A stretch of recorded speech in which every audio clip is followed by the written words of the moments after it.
Sup nerds, I'm Wes. I'm Tom. Today we're taking a look at Between Two Cities by Stonemaier Games.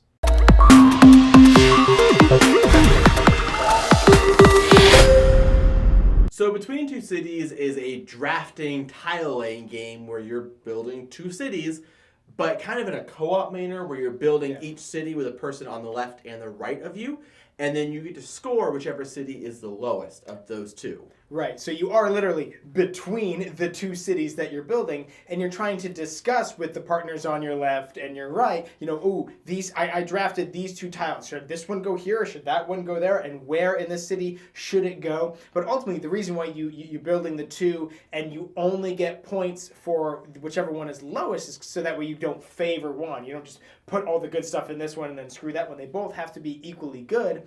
And that does, at the end, that's how you determine who wins. It's a competitive game. You're building the cities in kind of a co-op fashion, but you still say, okay, my lowest scoring city was this, so my score was this. And then we go around doing that. We say, okay, so everybody's scores were this, this, and this. Oh, you had the highest score. So whoever has the highest of their lowest scoring city. Kind of weird, but it works. I will say that out of all the tile laying games I've played, and even the drafting games I've played, none of them have as much player interaction as this game. It really does feel like the person over here building the city, it's co-op. Because you both want that city to be as good as it can possibly be.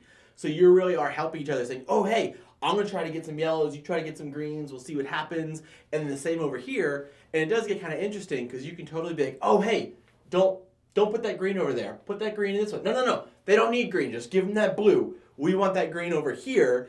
And it can be really interesting, and there's a lot of interaction and dynamic, and it becomes a very social game. I was actually surprised at how much I liked this game, mainly because I'm not a huge fan of tile-laying games. Like Carcassonne and Alhambra, I'm really just not that big a fan. Because in those games, you're mostly, like, you're playing your own game. Like, okay, if in Carcassonne, we're building one big city, but I draw this tile, and I'm just kind of like doing math. Where's the best place for me to place this? And that's most of what the decisions are in here. But because, first of all, it mixes two different things together. It has drafting in it, and I do enjoy drafting games. So you do kind of stop and you're looking at your hand and you're thinking, ooh, which is the best thing for me to take and which is the best place for me to put it. And then after you take it, you're discussing with your partners, and then you're still kind of trying to coerce your partners.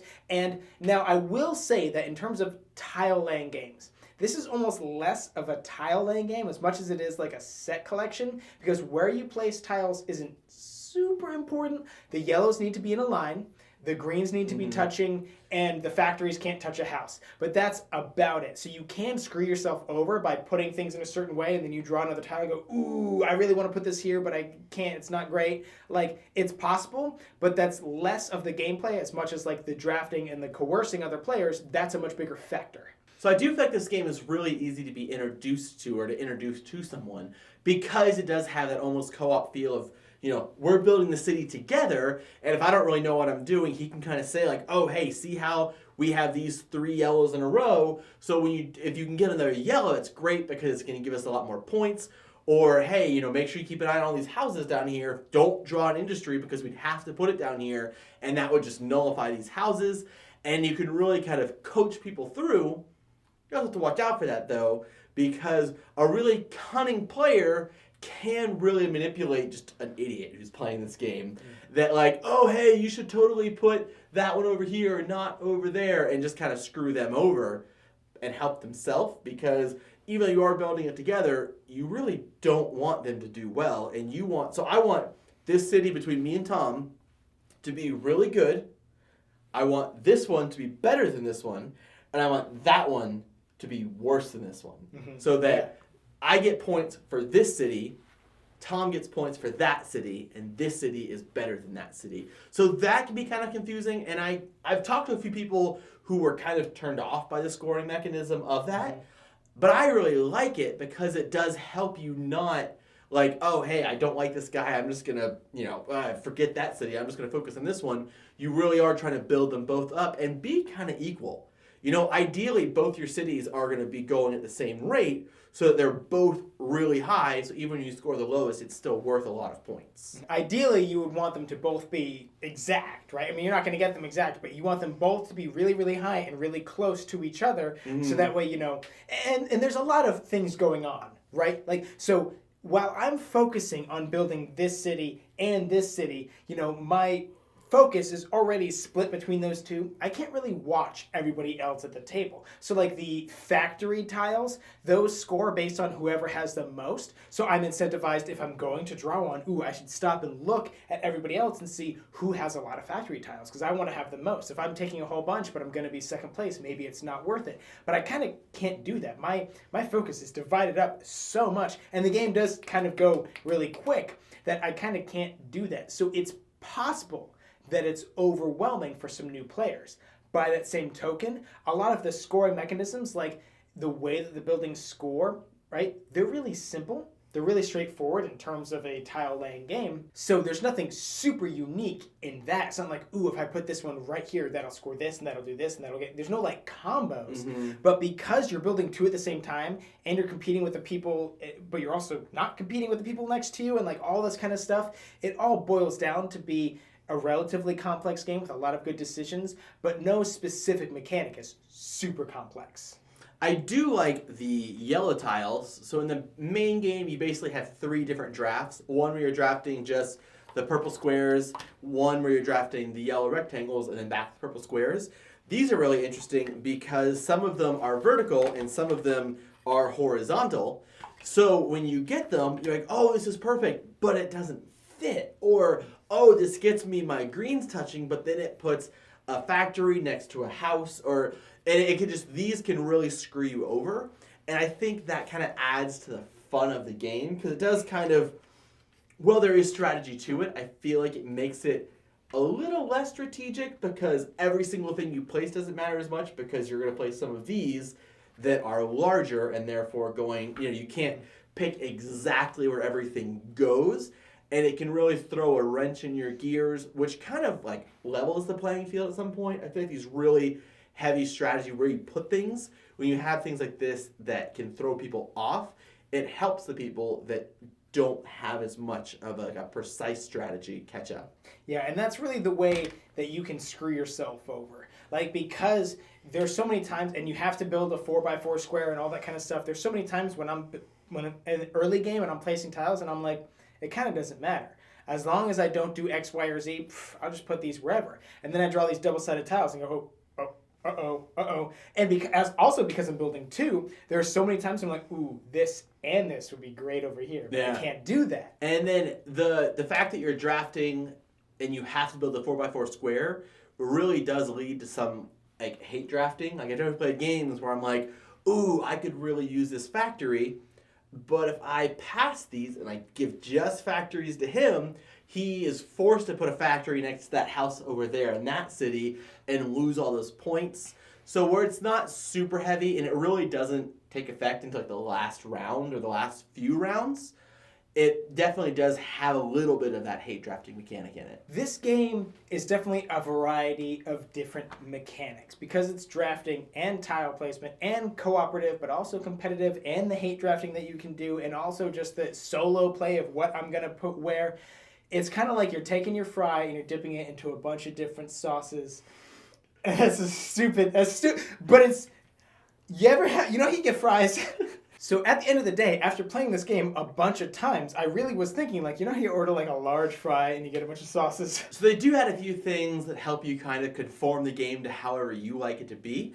Like the score tracker that's double-sided where one side has the 10, 20, 30, and the other side has it more like chutes and ladders where it snakes its way up.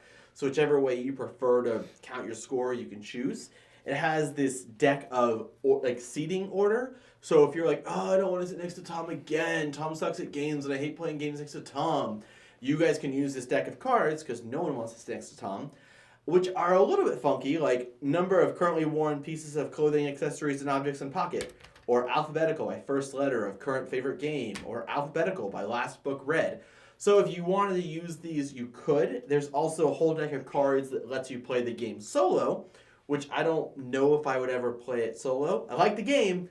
I just don't think, if I ever was going to play a solo game, this definitely wouldn't be it. And I'm not really a big fan of solo games in general. Like, I almost never do that. Like, I've played Lord of the Rings and Legendary solo, and both times I'm playing it like, I need friends. Neither of us have played the solo variant, so we can't really comment on it, but we did play the 2-player variant, which is really just the game with 2 players. We do have to double the rounds so we get the same number of tiles, and it was okay. I was still having fun, I guess, trying to figure out which tiles would be best to go where, but I was really missing out on that semi-co-op area of the game where I'm trying to convince you that this needs to go there, and I'm trying to convince you that this needs to go there, and also, what did you draw? Ooh, okay, so since you drew that and I drew this, wow, that's perfect, we can do this together. Like, it was much more of like just me doing my solo thing, and while, there were less things for me to kind of worry about on the board, I could still kind of look over at Wes and be like, ooh, he's doing this, so I should do that, but still, overall, I wouldn't choose it. I would definitely choose to play this game with like 5 or 6. Yeah, I would say, like, if you're like traveling and this is the only game you brought with you, then like it could work as a 2-player game if you're waiting for people to show up. But if you have other options for 2-player games, especially games that are designed for 2 players, this is definitely really low on the list of games I would actually choose to play 2-player. And we were talking about like weird things that are included. I think the seating cards is just a nice perk. And I do think this player board, well, I have heard some complaints. It's like, oh, it's weird that they have this score tracker that's only used at the end of the game. It is really necessary, though, because especially when you have a lot of people trying to keep track of all the scores, and because I'm scoring for 2 things, but so are you, and like, well, we're scoring yellows right now, and then we're going to score grays, and who has the most grays? Well, then this one moves up this many. I think it really is essential. It really helps us track it, and you're going to be confused the first time you're trying to score everything out, so if you do things in a specific order, it really does help. The one thing that is included that I think is dumb, that I don't think needed to be included, is these make your own tiles. I'm never going to do that. Never in any game am I going to make my own anything. Seriously, it is not going to happen. I especially don't really see the benefit in this game. Like, it's not like tiles have powers. It's not like what are you going to do? Oh, there's another forest. Or, I guess you could do like a slash. Like, it's a forest slash whatever the yellow ones are. It's dumb. But I don't get the point. They do include all these cool little historical landmark meeples. Not that you guys can see this on the video. But I think that like it's cool to have an Eiffel Tower and a Taj Mahal and a green bridge thing, wherever that is. San Francisco? Yeah, but I don't really think it fit the thematics of the game. I wasn't like, oh, cool, we're each building in where these landmarks are. Like, it was more of like a fun way. It almost felt like you bought like aftermarket meeple pack and added it to this game, whereas you could have just very easily said, oh, this is the red city, this is the blue city, and it wouldn't have changed like the gameplay at all. This is the only time in which the rules dictated a manner of play that normally I would kind of ignore, but I felt was really necessary. Example, like, you know how you're reading the rules and in setup it says like, place these tokens in the middle of the table at easy reach of all players, and you're like, why did it need to include that? It's a thing that like they had to include, but like, you kind of know it. This one had when you're done drafting your tiles, you pick the 2 that you want, take these, put it to your right, and put this token on top of it. So the player to your right knows that these are the tiles that they're going to pick up on their turn and that you're done selecting your tiles. I was actually really glad that they included that, and we followed those rules exactly, so we never got confused of like putting our tiles down like, wait, is this your hand or is that so am I picking up? I don't want to, like that never happened. It did happen in the 2-player game because we weren't using these because we felt like, we don't really need them right now. And so I can definitely see the benefit of that because it did. And in the 2-player game, it doesn't matter because I can pick it up and be like, yep, I just put those down. I'll pick these up instead. But in like a 7-player game, that can be super helpful or harmful if you mess that up. So overall, really, really liked Between Two Cities. And this is coming from somebody who does not like tile placing games, because this, at the end of the day, isn't really that much of a tile laying game. It's more the drafting and the discussing with other players. I definitely believe it's better with a higher player count. I think it's really good to introduce to new players, but probably better for people who've played it a little bit more. I really like how quick the game is. We played it twice in like an hour and a half, where we did 5-player game and then a 7-player game, and that is a pretty big feat for that number of players. You know, in any game where you have 7 players, you'd imagine that the playtime is going to take a long time. But really, this one didn't. And it does have a huge amount of, playing the players, not the game type of thing. If you can really, talk your way into getting people to play things the way that you want them to play it, that is a huge factor of this game. And it makes it not a, just playing your own thing game, which a lot of tile playing games tend to be. I definitely enjoyed this game a lot. I thought it was a great drafting game. I thought the interactions were fantastic, that there really was a lot of talking at the table and talking amongst each other and convincing each other of things that a lot of games I feel like don't have. Even games that like there's a lot of talking, I feel like the interactions in this game were like special. It was different in other games because there really wasn't any like negative interaction. You were never playing, ha, take that, sucker, you suck at games. And I even feel like, really novice non-gamers and experienced gamers alike both really enjoyed this game. I think that as far as the scaling goes, that having 4, 5, or 7, it works kind of equally well with all of those. The only thing with having more is that you're not going to see those same tiles circle back to you. But I do think that, like Tom said, adding more players, especially once you get past that like 4 or 5 number, doesn't prolong the game at all because you still have the same number of drafts and everyone's doing things simultaneously. So yes, you could have more people that are thinking, but you could also play a 2-player game that takes even longer because you're playing with Aaron and he has to spend 10 minutes before he picks which tiles he's drafting. So if any of what we were talking about sounds interesting to you, you can go ahead and click the purchase link in the description box down below and get yourself a copy. While you're down there, don't forget to subscribe to our channel so you'll never be bored.